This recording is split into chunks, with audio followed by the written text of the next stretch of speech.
Higit na mapanganib, mga kapatid, kung ang isang tao ay kikilos sa gawain ng Diyos na hindi nakatalaga sa ating Panginoong Diyos na banal. Sapagkat ang gawain ng Diyos, ang buhay espiritual, ay isang banal na gawain ng banal ng Diyos.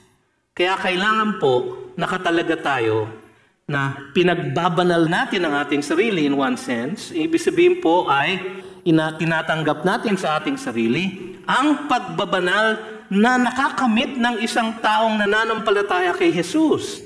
Sapagkat hindi natin kayang banalin ang ating sarili sa ating sariling gawa. Ngunit tayo ay binabanal lamang ng Diyos dahil sa kabanalan ni Jesus na ating tinatanggap bilang tagapagligtas at Panginoon.